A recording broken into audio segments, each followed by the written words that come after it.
તો ઉત્તરાખંડના બાગેશ્વરમાં મુશળધાર વરસાદ પડ્યો, નદી નાળા છલકાયા, વૃક્ષો ધરાશાયી થયા, લોકોના ઘરોમાં પાણી ઘૂસી ગયા। ગરુડ, કાંડા, કપકોટના વિસ્તારમાં સતત વરસાદથી મોટા પાયે નુકસાન પહોંચ્યું।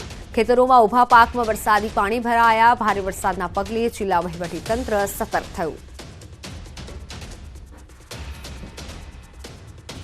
અનરાધાર વરસાદ બાગેશ્વરમાં પડી રહ્યો છે। ચારે તરફ પાણી જ પાણી જોવા મળી રહ્યું છે અને ગાડીઓને પણ નુકસાન પહોંચ્યું છે તો લોકોના ઘરોમાં પાણી ભરાઈ ગયા છે। નદીઓમાં પૂર આવ્યું, વૃક્ષો ધરાશાયી થયા અને ઘરના મકાનના જે છાપરા છે તે પણ ઉડ્યા હોય તેવી ઘટના સામે આવી છે। અને બાગેશ્વરમાં જે અનરાધાર વરસાદ વરસ્યો છે જેના કારણે તબાહી મચી હોય તેવા દ્રશ્યો હાલ સામે આવી રહ્યા છે, પરંતુ રેસ્ક્યુ ટીમ હાલ સ્થળ પર છે અને રેસ્ક્યુ કરી રહી છે। ઘણી જગ્યાએ વૃક્ષો પણ ધરાશાયી થયા છે।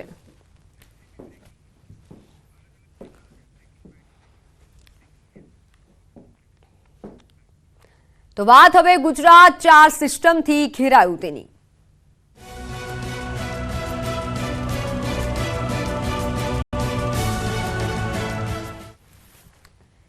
આવતીકાલથી ગુજરાતમાં 5 દિવસ વરસાદની આગાહી છે। હવામાન વિભાગની ગરમી અંગે મોટી આગાહી। 11 થી 15મી મે સુધી ગુજરાતમાં પ્રી મોન્સૂન એક્ટિવિટી રહેશે। આવતીકાલથી 15મી મે સુધી ગુજરાતમાં વરસાદ થઈ શકે છે। આજે ગુજરાતવાસીઓને તપવાનો દિવસ છે, પરંતુ આવતીકાલથી વરસાદ થશે। थर्ड डे से 7 दिन तक लाइट रेन विथ थंडरस्टॉर्म का संभावनाएं हैं। इसमें जो डिस्ट्रिक्ट आ रहा है, पहला दिन मतलब डे 3 में यह है नर्मदा, तापी, डांग, नवसारी, वलसाड, दमन, दादरा नगर हवेली, ये डिस्ट्रिक्ट डे 3 में बारिश होने का संभावना है। हाल गुजरात પાસે 4 સિસ્ટમ સક્રિય થઈ છે। હવામાન વિભાગની આગાહી રાજસ્થાન ઉપર 2, મધ્યપ્રદેશ પર 1 અને 1 સિસ્ટમ અરબ સાગર ઉપર સક્રિય થતા ગુજરાતમાં વરસાદ થઈ શકે છે। 11 થી 15મી મે સુધી ગુજરાતમાં વરસાદ પડી શકે છે। 11મીએ નર્મદા, તાપી, ડાંગ, વલસાડ, નવસારી, દમણ, દાદરાનગર હવેલીમાં પવન સાથે વરસાદ રહેશે। તો 12મી મે અરવલ્લી, સાબરકાંઠા, દાહોદ, છોટાઉદેપુર, નર્મદા, તાપી, ડાંગ, વલસાડ, નર્મદા, દમણમાં વરસાદ રહેશે। 13મી મે સાબરકાંઠા, અરવલ્લી, દાહોદ, છોટાઉદેપુર, નર્મદા, સુરત, તાપી, ડાંગ, નવસારી, વલસાડ, દમણ, દાદરાનગર હવેલીમાં વરસાદ રહેશે। 14મીએ ક્યાં વરસાદ થશે તો સુરેન્દ્રનગર, જામનગર, રાજકોટ, બોટાદ, અમરેલી, ભાવનગર, તાપી, ડાંગ, નવસારી, વલસાડ, દમણ, દાદરાનગર હવેલીમાં વરસાદની હવામાન વિભાગે આગાહી કરી છે।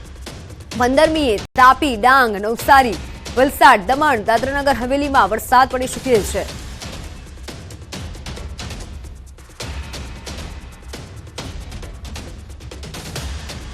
चार सिस्टम यह अभी दिख रहा है, जो north east Rajasthan, north west Rajasthan 2 cyclonic circulation है और एक साइक्लोनिक सर्कुलेशन जो अरेबियन सी है उसका north east Gujarat coast region में परसिस्ट कर रहा है और एक साइक्लोनिक सर्कुलेशन मध्य महाराष्ट्र में परसिस्ट कर रहा है। इसके वजह से अभी 1-2 दिन तो ड्राई मौसम जाएगा, डे 1 डे 2, लेकिन थर्ड डे से 7 दिन तक लाइट रेन विथ थंडरस्टॉर्म का संभावनाएं हैं। તો વાત કરીએ 11 થી 15 મે દરમિયાન ક્યાં વરસાદ થઈ શકે છે। મેપના માધ્યમથી સમજીએ કે કયા કયા જિલ્લાઓમાં વરસાદ રહી શકે છે। વાત 11મીએ ક્યાં વરસાદ પડશે તો દક્ષિણ ગુજરાતમાં વરસાદ થઈ શકે છે। 11મીએ તાપી, ડાંગ, નવસારી, વલસાડ અને દાદરાનગર હવેલી આ 5 જે જિલ્લાઓ છે ત્યાં વરસાદની હવામાન વિભાગ દ્વારા આગાહી કરવામાં આવી છે। 11મીએ 5 જે દક્ષિણ ગુજરાતના જિલ્લાઓ છે ત્યાં વરસાદ થઈ શકે છે, એટલે ખેડૂતોએ પણ સાવધાની રાખવાની જરૂરિયાત છે। સાવધાન રહેવું પડશે, કારણ કે જો વધુ વરસાદ થયો તો ખેડૂતોને નુકસાન પહોંચી શકે છે। હવે વાત 12મી તારીખની। 12મી તારીખે ક્યાં થઈ શકે છે વરસાદ? 12મી તારીખે ઉત્તર ગુજરાતના સાબરકાંઠામાં વરસાદ પડી શકે છે। કમોસમી વરસાદ થઈ શકે છે। અરવલ્લીમાં થઈ શકે છે વરસાદ, અરવલ્લીમાં પણ વરસાદ રહેશે અને દાહોદના આસપાસના પંથકમાં પણ વરસાદ રહી શકે છે। છોટાઉદેપુરમાં વરસાદ થઈ શકે છે। નર્મદા, નવસારી, ડાંગ, વલસાડ, દમણ, દાદરાનગર હવેલીમાં 12મી મે હવામાન વિભાગ દ્વારા વરસાદની આગાહી કરવામાં આવી છે। હવામાન વિભાગનું અનુમાન છે કે 12મી તારીખે ઉત્તર ગુજરાત અને દક્ષિણ વિભાગના આ જે ભાગો છે ત્યાં વરસાદ રહી શકે છે। 12મી તારીખે પણ ખેડૂતોએ સાવધાની રાખવી પડશે, જો કે ભર ઉનાળો છે અને વચ્ચે પણ વરસાદ થઈ શકે છે। હવે વાત 13મી મે ક્યાં વરસાદ થઈ શકે છે। 13મી તારીખે નર્મદામાં તો વરસાદ રહેવાનો છે એટલે દક્ષિણ ગુજરાતમાં 13મી તારીખે પણ વરસાદ પડશે। નર્મદા, છોટાઉદેપુર, તાપી, ડાંગ, સુરત, નવસારી, વલસાડ, દમણ, દાદરાનગર હવેલી, દક્ષિણ ગુજરાતના ભાગોમાં 13મી તારીખે વરસાદ રહેશે। ઉત્તર ગુજરાતમાં પણ 13મી તારીખે વરસાદ થશે। અરવલ્લી, સાબરકાંઠામાં વરસાદ રહી શકે છે 13મી તારીખે, સાથે દાહોદમાં પણ વરસાદ થઈ શકે છે। હવામાન વિભાગનું અનુમાન છે આસપાસના ગામડાના વિસ્તારોમાં પણ વરસાદ રહેવાનો છે એટલે ખેડૂતોએ પણ એ પ્રમાણેની સાવચેતી રાખવી પડશે। જો કે હાલ ઉનાળો ચાલી રહ્યો છે। વાત હવે 14મી તારીખે કે 14મી તારીખે ક્યાં વરસાદ પડશે। 14મી તારીખે સૌરાષ્ટ્રના ભાવનગરમાં વરસાદ થઈ શકે છે, બોટાદમાં વરસાદ રહી શકે છે, સુરેન્દ્રનગરમાં પણ વરસાદ પડશે, જામનગર, રાજકોટ અને અમરેલીમાં વરસાદી વાતાવરણ રહેશે।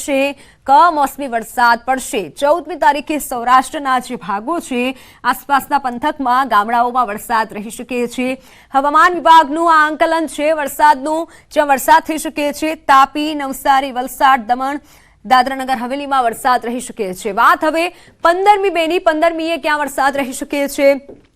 15મી તારીખે તાપી, ડાંગ, વલસાડ, દમણ, નવસારી અને દાદરાનગર હવેલીમાં 15મી મે વરસાદ પડી શકે છે। દક્ષિણ ગુજરાતમાં ઓવરઓલ 5 દિવસ વરસાદ રહેવાનું અનુમાન છે। હવામાન વિભાગ દ્વારા આગાહી કરવામાં આવી છે દક્ષિણ ગુજરાતમાં વરસાદ રહેશે, એટલે કે 11 થી 15 મે દરમિયાન સાવચેતી રાખજો।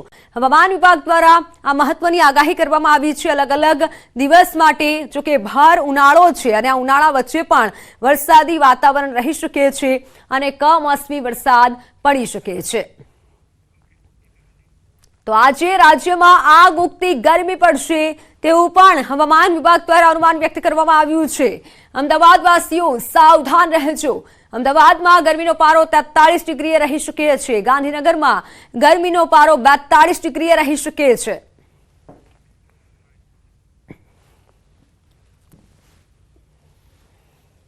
अभी तापमान जो है उस अधिकतम तापमान 9 लाख सेल्सियस कैटेगरी में रहेगा अभी आगे 4 से 5 दिन तक।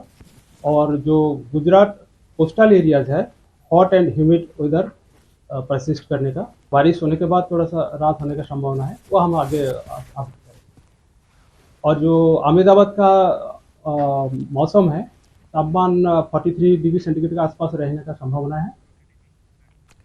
तो गुजरात 4 वरसादी सिस्टमથી ઘેરાયું છે। હવામાન વિભાગની વરસાદ અંગેની મોટી આગાહી। ગુજરાતની 3 બાજુ 4 વરસાદની સિસ્ટમ સક્રિય થઈ છે। આવતીકાલથી 15 મે સુધી ગુજરાતમાં વરસાદ રહી શકે છે।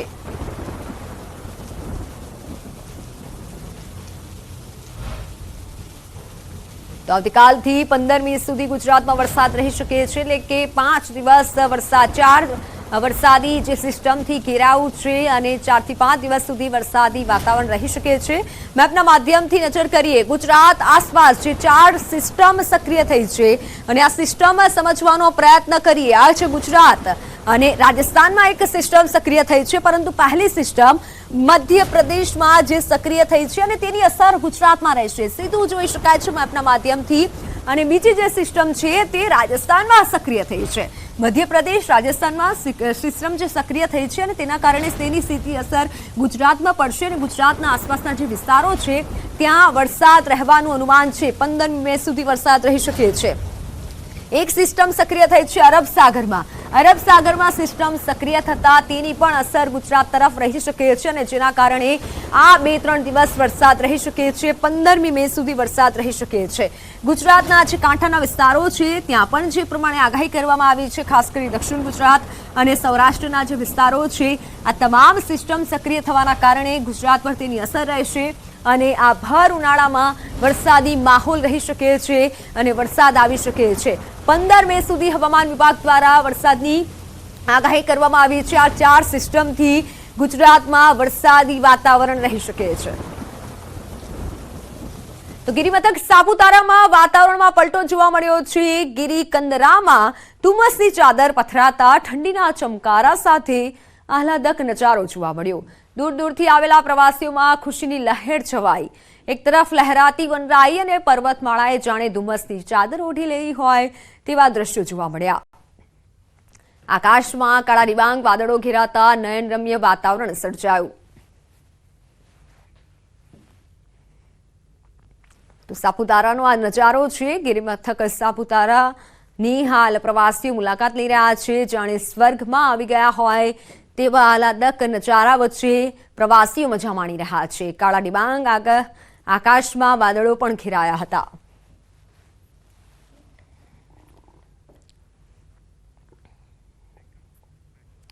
નીટ પરીક્ષામાં ચોરીકાંડમાં પોલીસ એક્શન મોડમાં આવી છે. વડોદરાની રોય ઓવરસીઝ ઓફિસ સીલ કરવામાં આવી છે. તપાસ બાદ પંચમહાલ એસઓજીની કાર્યવાહી.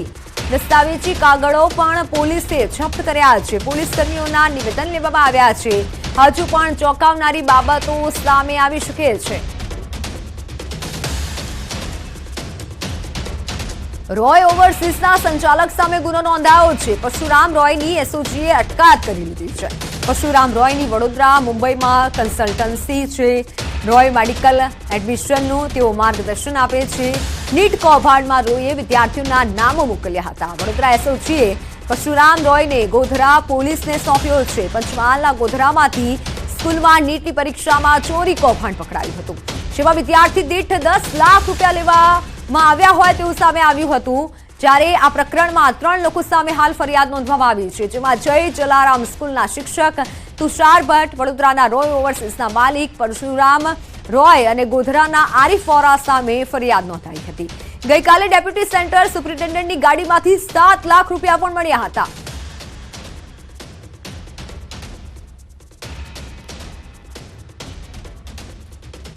તો દાહોદ બેઠકના પ્રથમપુરા બૂથનું ફેર મતદાન થશે.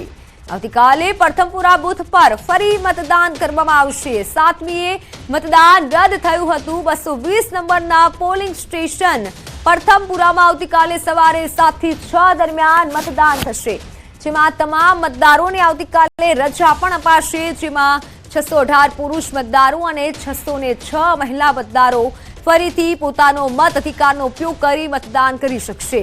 બૂથ કેપ્ચરિંગની ઘટના બાદ ફેર મતદાનનો આદેશ અપાયો છે. બૂથ નંબર 220 પર ગેરરીતિનો વિડીયો વાયરલ થયો હતો. વિજય ભાભોરના બૂથ કેપ્ચરિંગનો વિડીયો વાયરલ થયો હતો. રીપોલિંગ માટે ચૂંટણી પંચમાં અરજી કરાઈ હતી. આવતીકાલે ફરી મતદાન કરવામાં આવશે.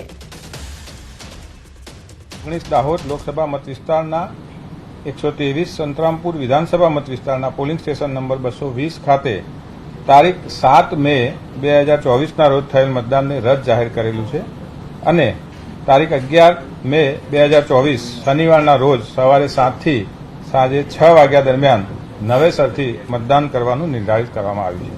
फ्रेश पोल की सूचना दी है. फ्रेश पोल 11 मई 2024 के रोज हमें सूचना करने को दी गई है.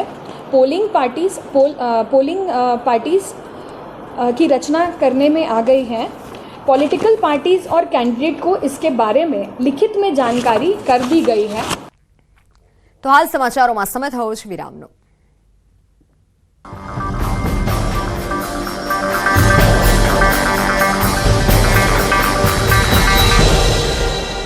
હવે ઉનાળામાં લોકોને વારંવાર છાતી અને પેટમાં બળતરાની સમસ્યાઓનો સામનો કરવો પડતો હોય છે. આવી સ્થિતિમાં કેલ્શિયમથી ભરપૂર દૂધ વધારાના એસિડને શોષીને એસિડની રચનાને રોકવામાં ખૂબ જ મદદરૂપ સાબિત થાય છે. તેથી જો તમે પણ આ ગરમીના દિવસોમાં પાચન તંત્રને લગતી સમસ્યાઓથી પરેશાન છો તો ઠંડા દૂધનું સેવન ચોક્કસ કરો. આ એસિડ રિફ્લેક્સને કારણે થતી બળતરાથી રાહત આપે છે. આરામની ઊંઘ મેળવવા માટે ઠંડુ દૂધ પણ પી શકાય છે. તેને પીવાથી બીપીમાં વધઘટની સમસ્યા પણ ઓછી થઈ જાય છે અને શરીર હળવું થઈ જાય છે. આ સિવાય દિવસભરના વ્યસ્ત જીવન પછી તણાવ અને ચિંતા જેવી સમસ્યાઓને દૂર કરવામાં પણ ઠંડુ દૂધ ઘણું બધું ફાયદાકારક છે. ઠંડુ દૂધ પીવાના ફાયદા. ઠંડુ દૂધ છે શક્તિવર્ધક, પેટની બળતરાને શાંત કરવામાં મદદરૂપ, સ્કિન ક્લિન્ઝર તરીકે ઉપયોગી, વજન ઘટાડવામાં મદદરૂપ, કબજિયાતને ઘટાડે, હાઈ બીપીને કંટ્રોલ કરવામાં ફાયદાકારક. હાઈ બીપીને કંટ્રોલ કરવા માટે ઠંડુ દૂધ પીવું ખૂબ જ ફાયદાકારક છે. તેનાથી રક્ત પરિભ્રમણ સુધરે છે અને શરીરમાં સ્ટ્રેસ હોર્મોન્સ પણ ઓછા થાય છે. તમને જણાવી દઈએ કે કેલ્શિયમ, મેગ્નેશિયમ અને પોટેશિયમ હાઈ બ્લડ પ્રેશર ઘટાડવામાં ખૂબ જ મહત્વપૂર્ણ ભૂમિકા ભજવે છે. આવી સ્થિતિમાં જેમનું બીપી વારંવાર હાઈ રહેતું હોય તેમણે પણ ઠંડુ દૂધ પીવું જોઈએ. વજન ઘટાડવાની દ્રષ્ટિએ ગરમ દૂધ કરતાં ઠંડુ દૂધ વધુ ફાયદાકારક હોય છે. જો તમે કસરત અને આહારની સાથે ઠંડા દૂધને તમારી દિનચર્યાનો ભાગ બનાવો છો તો તમને તેના ઘણા બધા ફાયદા જોવા મળશે. આપણે જણાવી દઈએ કે તેને પીવાથી મેટાબોલિઝમ પણ વધે છે, જે વધારાની કેલરીને બર્ન કરે છે. તેથી બચી જાઓ છો અને ધીમે ધીમે તમને વજન ઘટાડવામાં ફાયદો દેખાવા લાગે છે. ઠંડુ દૂધ શરીર માટે ફાયદાકારક છે, પરંતુ તેનું સેવન કરતા પહેલા સમયનું પણ ધ્યાન રાખવું જરૂરી છે. તમારે દિવસ દરમિયાન જ ઠંડા દૂધનું સેવન કરવું જોઈએ. રાત્રે તેનું સેવન કરવાથી ઊંઘમાં સમસ્યા થોડી ઘણી ઊભી થાય છે, કફ પણ થઈ શકે છે. આ સિવાય ઉનાળાની ઋતુમાં જ તેનું સેવન કરવું એ વધારે ફાયદાકારક છે. શિયાળામાં તેને પીવાથી કફ થશે. પિત્તને શાંત કરવા માટે આયુર્વેદમાં દૂધને શ્રેષ્ઠ ઔષધ તરીકે પણ દર્શાવેલું છે અને આહાર તરીકે પણ દર્શાવેલું છે. સામાન્ય રીતે અલગ અલગ પ્રકારના દૂધ જોવા મળે છે, જેમાં ગાયનું દૂધ છે, ભેંસનું દૂધ છે વગેરે. ડેરીમાંથી પણ અમુક પ્રકારના જે દૂધ હોય છે તે મિશ્રણ દૂધનું મળે છે. પરંતુ આયુર્વેદ એ ગાયના દૂધને શ્રેષ્ઠ માને છે અને ગાયના દૂધથી શ્રેષ્ઠ રીતે પિત્તનું શમન થાય છે અને પિત્તના રોગો પણ મટે છે. શીતળ ગાયનું દૂધ કે જેની અંદર તમે હળદર અથવા શર્કરા પણ નાખેલ હોય તો એ દૂધ પીવાથી પિત્તનું શમન થાય છે અને ખૂબ ફાયદા જોવા મળે છે. ગાંઠિયાની દુકાન ચલાવતા સામાન્ય વેપારીના પુત્રએ 12 સાયન્સમાં નોંધપાત્ર પરિણામ લાવીને પરિવારનું નામ રોશન કર્યું. અમદાવાદમાં ગાંઠિયાની દુકાન ચલાવનારા પુત્રની મહેનત રંગ લાવી. ધોરણ 12 સાયન્સમાં 94% મેળવીને માતા પિતાનું માન વધાર્યું છે. પિતાનો સંઘર્ષ જોઈ પુત્રએ ભણવાનું અને ડોક્ટર બનવાનું મન બનાવી લઈ આ સફળતા હાંસલ કરી. જોકે પુત્રના પરિણામ પાછળ પિતાની રાત દિવસની મહેનત પણ રંગ લાવી. આ દ્રશ્યો જુઓ. ગાંઠિયાની સામાન્ય દુકાન ચલાવનારા વેપારીએ પેટે પાટા બાંધીને પોતાના પુત્રને ભણાવ્યો અને હાલ પરિણામ એ છે કે 12મા ધોરણમાં સાયન્સમાં તેણે 94% લાવીને પોતાની અને પિતાની મહેનતને સાર્થક બનાવી. એટલું જ નહીં, પોતાના અને પરિવારના ઉજ્જવળ ભવિષ્યની કેડી પણ કંડારી. વાડજમાં રહેલા વિદ્યાર્થી યોગીરાજ કાચાએ પરિણામ લાવવામાં જરા પણ કાચું ના મૂક્યું. સમય મળતા જ તેણે પિતાના ધંધામાં મદદ કરી અને બીજી તરફ તેના પિતાએ પોતાના પુત્રને ભણાવવા માટે પણ કોઈ કચાશ ન રાખી. ખાસ તો મેડિકલ લાઇનમાં જવું છે અને પપ્પાને આટલી મહેનત ન કરવી પડે એના માટે હું ભણું છું અને પપ્પાના ધંધો એકદમ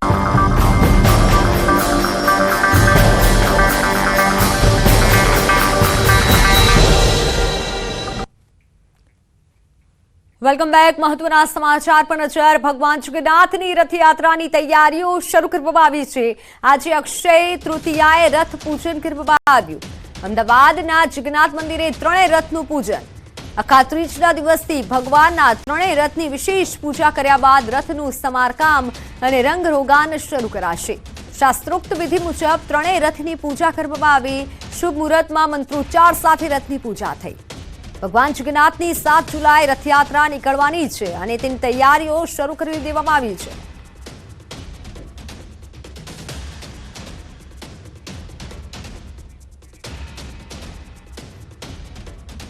જગન્નાથ મંદિરથી મારી સાથે સંવાદદાતા વિભુ જોડાઈ ચૂક્યા છે, જેમની પાસેથી જાણીશું હાલ ક્યાં કેવો માહોલ છે. વિભુ, તૈયારીઓની શરૂઆત થઈ ચૂકી છે.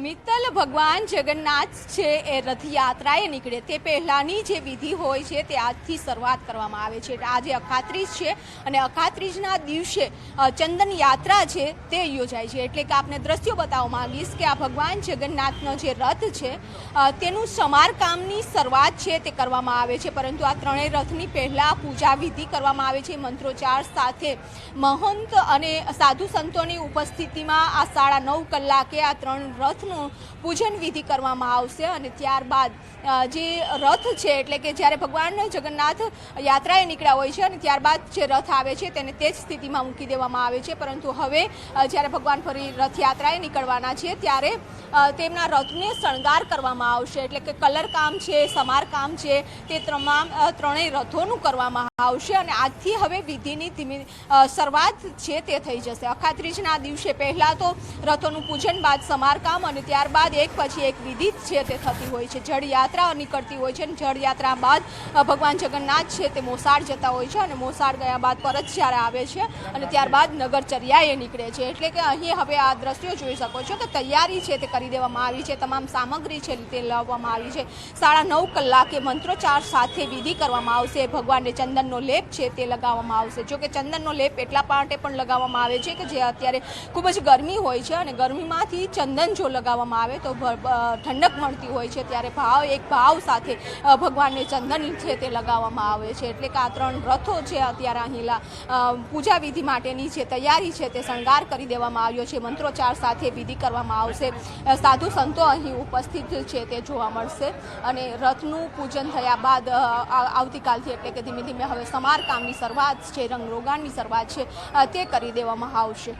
બિલકુલ વિભુ, ત્યાં ઉપસ્થિત કોઈ ભક્તજન હોય તો તેની સાથે પણ વાત કરવાનો પ્રયત્ન કરશું, કોઈ મહારાજ હોય, કારણ કે તે લોકોમાં પણ વધુ ઉત્સાહ હોતો હોય છે અને આસપાસના લોકો પણ આજના દિવસે ત્યાં ઉપસ્થિત રહેતા હોય છે.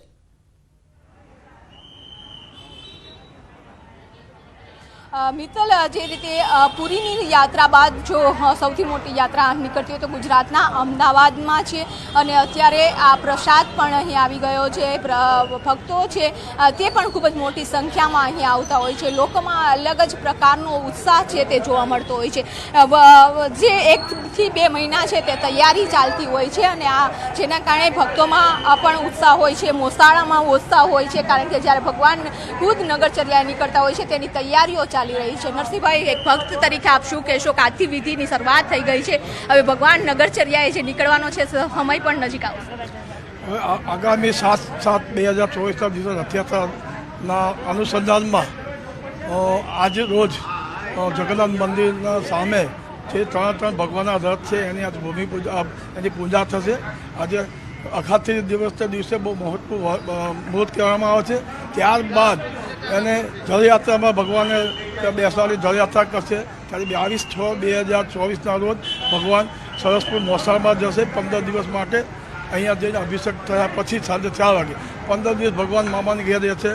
ગઈ સાલ કરતાં આ વખતે એટલો બધો ઉત્સવ છે, કારણ કે આ વખતે જે 31 તારીખે અમે ડ્રો કર્યો ત્યારે પબ્લિકનો બહુ આહ્વાન હતું, પબ્લિક બહુ આવી હતી અને આજના પૂજનના દિવસે ભગવાન સરસપુર ગામના રહીશો, આજુબાજુ લોકો રાહ જોઈ રહ્યા ક્યારે રથયાત્રા, ક્યારે ભગવાન.